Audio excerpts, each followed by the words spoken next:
तो आज हम पढ़ेंगे कि कैसे भारत में धार्मिक और समाज सुधार हुए। एक ऐसा टॉपिक है जिससे हर पेपर में, चाहे आईएएस हो, चाहे पीसीएस हो, चाहे नेट हो, चाहे जेआरएफ हो, हर जगह एक क्वेश्चन आता है और कभी कभी तो 3-4 क्वेश्चन भी आते हैं। और आपने भी देखा होगा इस क्वेश्चन में जो प्रकार हैं, जो टाइप है, वो इतने सारे हैं कि अधिकतर टीचर करते हैं कि इनको रटाना चाहते हैं। लेकिन मैं आपको इसको ऐसी स्टोरी फॉर्मेट में बताऊंगा कि आपको दोबारा ना ये टॉपिक बार बार पढ़ने की ज़रूरत पड़ेगी और साथ ही ना इसको रटने की ज़रूरत पड़ेगी। और कोई भी एग्ज़ाम हो, कहीं पे भी ये टॉपिक आता है हिस्ट्री का, तो आपका क्वेश्चन गलत नहीं होगा। ये मेरा चैलेंज है। तो हम स्टार्ट करेंगे ये टॉपिक। ये थोड़ा सा टॉपिक लेंदी भी है, तो हम इसको पार्ट वाइज करेंगे कि आज 4 या 5 पार्ट में मैं इसको डिवाइड कर रहा हूँ। तो आज हम स्टार्ट करेंगे धार्मिक व समाज सुधार का इंट्रो पार्ट, इनिशियल पार्ट, और जो इनिशियल प्रयास किए गए उस पे क्या हुआ था। ठीक है, तो चलिए दोस्तों शुरू करते हैं। तो धार्मिक व समाज सुधार टॉपिक है। और देखिए हुआ क्या कि 18वीं शताब्दी में तक क्या हुआ कि सारे जितना भी समाज था वो कई तरह की कुरीतियों में, कई तरह के अंधविश्वासों में जकड़ा हुआ था। और ये अंधविश्वास या कुरीतियाँ सिर्फ एक ही वर्ग में नहीं थी, कई वर्गों में थी, कई धर्मों में थी। तो इन कुरीतियों को दूर करने के लिए हर धर्म के लोगों ने अपने अपने प्रयास शुरू किए। हर धर्म में कई लीडर बने, कुछ हिंदू धर्म में बने, कुछ मुस्लिम में, कुछ सिख में, कुछ पारसी में। तो इसीलिए मैंने 4 बुलेट पॉइंट दिए हैं कि इन चारों में से हम अलग अलग कि पहले हिंदुओं में क्या धार्मिक समाज सुधार हुए, मुस्लिमों में क्या हुए, सिख में क्या हुए, पारसी में हुए।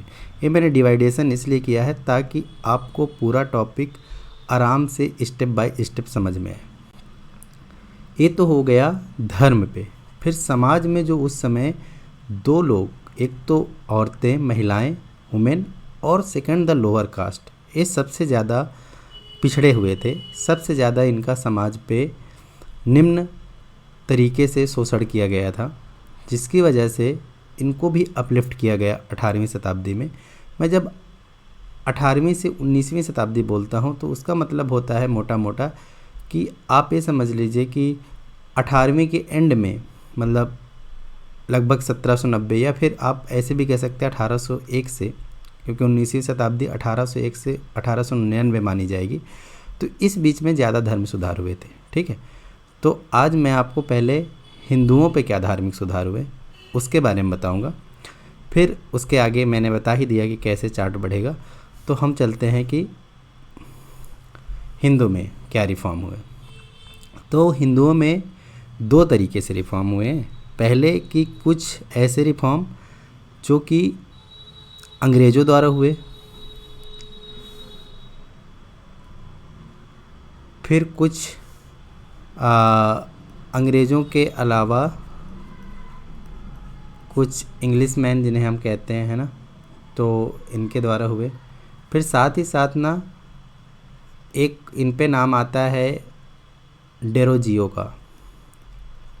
ये बंगाल के थे और ये भी आरंभिक ही माने जाते हैं, क्योंकि ये 2 लोगों ने जो हिंदू धर्म में सुधार किए वो अपने लेवल पे हुए। ये क्यों किया गया, मैं इसके बारे में डिटेल में जाऊंगा जब इनका आरंभिक प्रयास बताऊंगा, वो अगली स्लाइड है। और 3-4 लोग आते हैं मुख्य रूप से जो हिंदू धर्म में, या हिंदू धर्म के नेता कह सकते हैं, हिंदू धर्म में सबसे ज़्यादा जिन्होंने सुधार किया उन पे थे राजा राम मोहन राय। आपने सबने नाम सुना होगा, राजा राम मोहन राय, है ना।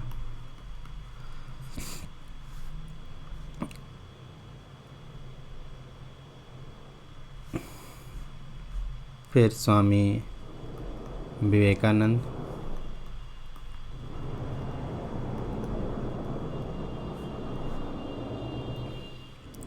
दयानंद सरस्वती। ये कुछ ऐसे नाम हैं जो सबसे ज़्यादा मुख्य हैं हिंदू धर्म में सुधार करने वालों में से। और बहुत सारे आएंगे तो हम उनको विविध या एट्सेट्रा करके पढ़ सकते हैं, है ना। मैं हिंदी और इंग्लिश दोनों पे एक्सप्लेन करता जाऊंगा, लिखूंगा कभी हिंदी में कभी इंग्लिश में। रीज़न है क्योंकि बाइलिंगुअल समझ में आए सब लोगों को, तो दोनों लोग कंफर्टेबल रहें। नाम है तो आप चाहे हिंदी में लिखें चाहे इंग्लिश में लिखें, कोई फ़र्क नहीं पड़ता है, क्योंकि दोनों सेम तरीके से ही नाम लिखे जाएंगे, हिंदी या इंग्लिश में ज़्यादा अंतर नहीं आएगा, ठीक है। तो अब मैं आपको चाहता हूँ कि पढ़ाऊँ कि सबसे पहले अंग्रेज़ों ने, जो मैंने बोला ना इनिशियल, अंग्रेज़ों और डेरोजियो, इन दो लोगों ने सुधार किया था। तो अंग्रेज़ों ने क्या सुधार किया, तो अंग्रेज़ों में सुधार करने वालों में से सबसे पहला नाम आता है डेरोजियो का, ठीक है। तो डेरोजियो के बारे में बात करें उसके पहले मैं आपको बताना चाहता हूँ कि अंग्रेज़ों में थोड़ा सा पेन सेलेक्ट करने में टाइम लग रहा है, बट जो ये वारेन हेस्टिंग था ये बंगाल का गवर्नर था, ठीक है। ये बंदा बंगाल का गवर्नर था। अब इसने क्या किया ना, इसने हिंदू धर्म में सुधार करने के प्रयास किए। कैसे प्रयास किए मैं वो बता रहा हूँ। सबसे पहले क्या हुआ ना कि उस समय ऑब्वियसली बंगाल को जीत के अंग्रेज़ मजबूत हो गए थे, लेकिन उन्हें पता था कि यदि हमें भारत को बहुत दिनों तक गुलाम बनाए रखना है, बहुत दिनों तक हमें इनको अपने ही अंडर पे रखना है, तो हरदम आप फोर्स या तलवार के बल पे नहीं रख सकते हैं। कहीं ना कहीं इनको इन्फीरियॉरिटी कॉम्प्लेक्स भी फील करवाना पड़ेगा कि आप हमसे नीचे हो, आप हमें कभी नहीं जीत सकते हो, हम आप पे शासन करके एहसान कर रहे हैं, कुछ ऐसी मानसिकता। और यदि आपको ये मानसिकता इनके अंदर डेवलप करनी है तो आपको इनके ही पुराने इतिहास को पढ़ना पड़ेगा। पुराना इतिहास आप पढ़ोगे तभी आप बता पाओगे कि इनमें क्या कमियां थी। तो इनका जो उद्देश्य था वो कहीं ना कहीं ये था कि हम कैसे कमियों को निकालें इनके स्क्रिप्चर को पढ़ के और बताएं कि आप हमसे ऊंचे नहीं हो। लेकिन एक तो ये हो गया, ठीक है, आज भी हम उस मानसिकता के गुलाम है ही हैं, लेकिन इसके साथ साथ कुछ उसका पॉजिटिव भी हुआ, क्योंकि हर चीज़ के पॉजिटिव और निगेटिव दोनों होते हैं। तो पॉजिटिव के ये हुआ कि हम अपनी कमियां जान भी पाएँ कि यार स्क्रिप्चर में तो ये लिखा ही नहीं है ना कि सती प्रथा ये तो कभी हुआ ही नहीं था, लिखा ही नहीं था, बाल विवाह तो पहले होता ही नहीं था ऋग्वैदिक काल में, ये सारी कुप्रथाएं थी नहीं, और फिर भी हम प्रैक्टिस किए जा रहे थे मेडिवल पीरियड से लेके अभी तक। तो हमने जाना और उसमें बहुत सारे विवेकानंद हुआ और स्वामी दयानंद सरस्वती, ईश्वरचंद विद्यासागर, इन लोगों ने उपनिषदों का आगे चल के ट्रांसलेशन किया, लोगों को पढ़ाया कि देखो ऐसा कुछ कहीं नहीं लिखा है और ये गलत है जो अभी आप कर रहे हो। तो ये बताने के लिए भी किसी ने पहले प्रयास तो करना स्टार्ट करना पड़ेगा ना, और वो प्रयास कहीं ना कहीं अंग्रेज़ों ने किया। तो वारेन हेस्टिंग के अंडर पे ही ना नाथेनियल हॉलेड इनके यहाँ कर्मचारी थे, और इन्होंने क्या काम करना स्टार्ट किया कि कुछ पंडितों को बुलाया।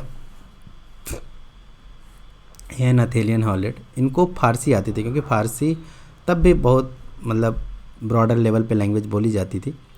और इन्होंने कुछ पंडितों को बुलाया और उनसे जो हिंदुओं के स्क्रिप्चर थे उनका अनुवाद ना फ़ारसी में करवाया, और फिर फ़ारसी से खुद अनुवाद किया इंग्लिश पे, ताकि उसको अपने तहत प्रस्तुत किया जा सके।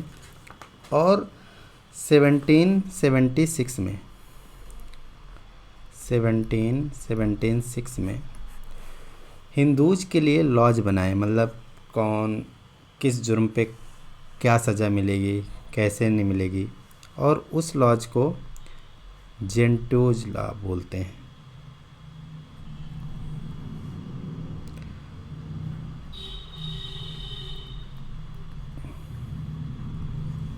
जेंटो लॉ। तो ये आगे चल के बहुत सालों तक ये डिसाइड करते रहे कोर्ट में कि कौन सा आदमी किस अपराध में कितनी साल की सज़ा पाएगा। तो ये ध्यान रखिएगा कि जेंटो लॉज किसने लिखे हैं, तो जनरली वारेन हेस्टिंग या नाथेनियल हॉलेड का नाम आ जाता है। एक क्वेश्चन यहाँ से बहुत ज़रूर बन जाता है। तो ये बंदे ने सबसे पहले स्क्रिप्चर भारत के पढ़ने स्टार्ट किए, ठीक है। फिर 1786 में ही इसी बंदे ने मुस्लिमों के कानून भी लिखे, जो कि शरिया पढ़ के लिखे थे, ठीक है। तो इसने इसका मेन काम था कानून बनाना, ठीक है। तो आप ये समझ गए। सेकंड इम्पॉर्टेंट नाम आता है विलियम जोन्स का। विलियम जोन्स बहुत ही चर्चित पर्सन है, और इनको दो काम बहुत पॉपुलर है। एक तो इन्होंने एशियाटिक सोसाइटी की स्थापना किया, जो कि अभी हम पढ़ने वाले हैं अगली स्लाइड में। सेकंड, कई सारे ट्रांसलेशन किए जो कि बहुत ही इम्पोर्टेंट थे। पहले तो इन्होंने मनुस्मृति का ट्रांसलेशन किया, उसका नाम था मनुस्मृति का जो ट्रांसलेशन किया उसी नाम से किया कि institution of the Hindus laws, institutions of Hindus law.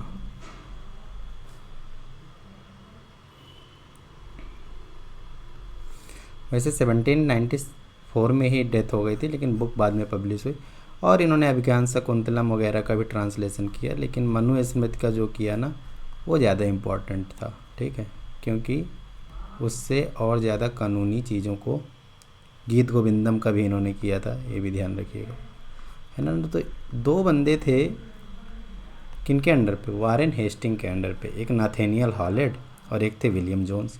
नाथेनियल हॉलेड ने क्या किया, जेंटोज लॉ और फिर मुस्लिमों के लिए शरीयत वाले लॉ, ये दोनों बनाए उन्हीं के स्क्रिप्चर से पढ़ के। और एक विलियम जोन्स थे, एक एशियाटिक सोसाइटी और दूसरा मनुस्मृति का अनुवाद किया, साथ में अभिज्ञान शकुंतलम और गीत गोविंदन को ही किया, ठीक है। अब इतना तो आप जान ही गए। अब पढ़ लेते हैं थोड़ा सा एशियाटिक सोसाइटी के बारे में, क्योंकि इससे क्वेश्चन हरदम बनते हैं और इम्पॉर्टेंट टॉपिक भी है ना।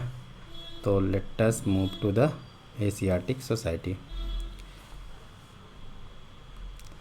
मुझे हर स्लाइड में ना पेन चेंज करना पड़ता है, इसलिए शायद आपको लग रहा होगा, तो मैं कर ही लेता हूँ, है ना। थोड़ा सा आपको मुश्किल हो रहा होगा, बट बस थोड़ा सा ही मैं इसको करता हूँ, ये हटा देता हूँ।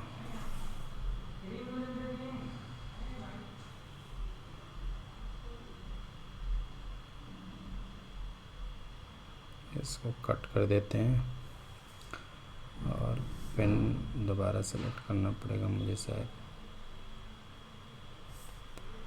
तो एशियाटिक सोसाइटी के बारे में बात करते हैं। एशियाटिक सोसाइटी इसलिए बनाई गई थी ताकि हम वहाँ पे सारे स्क्रिप्चर का अध्ययन कर सकें, है ना। जितनी भी भारत में अतीत में घटनाएं हुई और जो इनकी पांडुलिपियाँ अभी तक मिली हैं, पांडुलिपियाँ का कुछ मतलब नहीं होता, ऐसे जो पत्तों में लिखी जाती थी, जिनका उस समय क्योंकि कागज़ इतना अवेलेबल भी नहीं था और फ़ोटो कापी वगैरह तो बहुत बाद की घटना है। तो पांडुलिपियाँ पे जितना जो कुछ लिखा था उनको एकत्रित करना, उन पे रिसर्च करना, उनको पढ़ना और उनसे फिर जाके नई बुक लिखना। और आपको बिलीव नहीं होगा कि इन्होंने 26 स्क्रिप्ट्स में, है ना, कम से कम 47,000 पांडुलिपियाँ ढूंढ डाली थी। सोचिए, बहुत बड़ी बात थी, क्योंकि अलग अलग भाषाओं पे सारी जितनी पांडुलिपियाँ विद्यमान थी सबको ढूंढ पाना, और उसके अनुसार फिर इन लोगों ने लगभग इन पांडुलिपियों से 1,17,000 पुस्तकें पब्लिश किया। ये सब डाटा आपको नहीं पूछा जाएगा, आपसे पूछा क्या जाएगा, आपसे पूछा जाएगा, मैं आपकी सिर्फ इम्पोर्टेंस बता रहा हूँ कि इतना काम एशियाटिक सोसाइटी किया, और अभी भी एशियाटिक सोसाइटी है जिसका अभी कोलकाता पे कार्यालय है, ठीक है। लेकिन मैं आपको बता रहा हूँ, सबसे पहले तो पूछते हैं कि एशियाटिक सोसाइटी का कब हुआ स्थापना। तो 15 जून 1784, है ना, ध्यान रखना है आपको, ये डेट इम्पॉर्टेंट है, कई एग्जामों में कई बार पूछी जाती। किसने किया पहले ही बता चुका हूँ, विलियम जोन्स ने, है ना। क्या उद्देश्य था, यदि कभी ये पूछते हैं तो क्या है उद्देश्य, कि सारी पांडुलिपियों का अध्ययन करना और उस अध्ययन को करने के बाद ये पता करना कि क्या उन पे लिखा है, क्या हम उससे एक्सट्रैक्ट कर सकते हैं, और अनुवाद उनका करना, ये सब उनके काम थे, ठीक है। इसका कार्यालय कहाँ पे ये भी पूछते हैं, मैंने अभी बताया, लेकिन लिखे भी दे रहा हूँ, कलकत्ता पे, ठीक है। ये 3-4 टाइप के क्वेश्चन बनते हैं। अब एशियाटिक सोसाइटी के कौन कौन से मेंबर थे उस समय, संस्थापक सदस्य भी पूछ लेते हैं। तो विलियम जोन्स तो मेन बंदे थे, है ना, उन्होंने मेन काम किया है, लेकिन इसके साथ चार्ल्स विल्किंस और अलेक्जेंडर हैमिल्टन भी आते हैं, जो संस्थापक सदस्यों में से एक थे। तो इन दोनों के बारे में भी थोड़ा सा पढ़ लेते हैं, तो आपको थोड़ा सा आइडिया भी रहेगा, और ये लोग इम्पॉर्टेंट भी हैं। तो चार्ल्स विल्किंस का वैसे आपने नाम पहले भी सुना होगा, क्योंकि चार्ल्स विल्किंस एक ऐसे बंदे हैं जिन्होंने 1784 में गीता का अनुवाद किया था, इसलिए आपको पता ही होगा। लेकिन सबसे बड़ी बात है, इनका नाम एशियाटिक सोसाइटी का संस्थापक सदस्यों में भी आता है। लेकिन ये फर्स्ट आदमी थे जिन्होंने 1784 में गीता का इंग्लिश में अनुवाद किया। इसके पहले इंग्लिश में गीता का अनुवाद नहीं होता। तो इनसे दो ही क्वेश्चन बनते, एक कि एशियाटिक सोसाइटी में जो संस्थापक सदस्य थे वो कौन थे, तो चार्ल्स विल्किन थे। सेकंड कि 1784 में गीता का अनुवाद या फिर गीता का अनुवाद सबसे पहले किस अंग्रेज ने किया, तो चार्ल्स विल्किंस ने किया। ठीक है, तो ये दो क्वेश्चन बनते हैं। इसके अलावा भी इन्होंने कई अनुवाद किए हैं, जैसे मान लीजिए कि इन्होंने हितोपदेश है ना, यदि ये डीपर क्वेश्चन है, यदि आप ना नेट जेआरएफ का पेपर दे रहे हैं तो नारायण पंडित के द्वारा लिखा गया था, उनका अनुवाद किया है। तो ए विल्किंस का है। ठीक है, फिर अलेक्जेंडर हैमिल्टन, ये किस लिए मेनली आते हैं, इसलिए आते हैं क्योंकि थोड़ा सा पेन का कलर चेंज कर लेते हैं, अच्छा लगेगा शायद मेलों पे।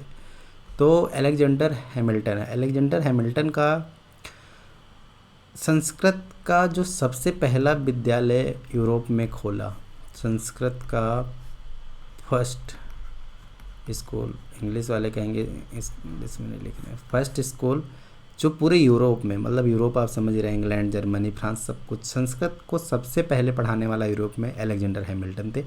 एक तो पहला ये बात, और दूसरी एशियाटिक सोसाइटी, ये आपको पता ही है। ठीक है, तो आप जो मैक्स मुलर का नाम सुनते रहे होंगे बहुत ज़्यादा, स्लेगल का नाम सुनते होंगे, ये सारे अलेक्जेंडर हैमिल्टन के शिष्य थे। तो इस तरह से एक कुछ इनिशियल लोग थे जिन्होंने हमारे स्क्रिप्चर्स को पढ़ने की कोशिश किया, उसको उस पर काम किया, वहाँ से कई सारी चीज़ें निकाली जो हमारे अच्छे के लिए भी यूज हुई, बुरी के लिए भी यूज हुई, लेकिन कहीं ना कहीं वो धर्म सुधार में भी योगदान दिया, इसलिए इनको पढ़ना ज़रूरी है। तो मैं आपको एक बार रिवीजन यदि कराऊँ सबका, तो आप देखिए कि मैंने क्या बोला कि धार्मिक और समाज सुधार, सबसे पहले हम हिंदुओं में बात कर रहे हैं। हिंदुओं में भी हम बात कर रहे हैं कि सबसे पहले किन लोगों ने कोशिश किया, तो सबसे पहले अंग्रेज़ और एक डेरोजियो के बारे में मैं अभी बताने वाला हूँ। और दूसरा है लेटर राजा राम मोहन राय, स्वामी विवेकानंद, दयानंद सरस्वती। अब अंग्रेज़ों में देखिए वारेन हेस्टिंग का नाम आता है। वारेन हेस्टिंग के अंदर दो लोग काम कर रहे थे, नेथेनियल हॉलैंड, विलियम जोन्स, और इनके बारे में मैंने जानकारी दिया है। इन्होंने कानून का बनाया, इन्होंने एशियाटिक सोसाइटी, और इन लोगों के साथ में कौन लोग जुड़े थे, चार्ल्स विल्किंस और अलेक्जेंडर हैमिल्टन, इनके बारे में जस्ट अभी जानकारी दिया हूँ। अब हम बात करते हैं डेरोजियो के बारे में। तो यंग बंगाल मूवमेंट ये डेरोजियो ने स्टार्ट किया था, और डेरोजियो ऐसा माना जाता है कि ये सबसे पहले व्यक्ति थे जिन्होंने स्टार्ट किया कुछ भी समाज सुधार करने के द्वारा, किसी भारतीय के द्वारा। ठीक है, लेकिन इनके बारे में मैं थोड़ा परिचय बता देता हूँ। जैसे मैंने इंट्रो का टॉपिक भी डाल रखा है, तो मुझे लगता है कि सॉरी आपका ना, मैं पेन भूल गया सेलेक्ट करना, तो इंट्रो का टॉपिक डाल रखा हूँ। और इंट्रो के बारे में यदि हम बात करें,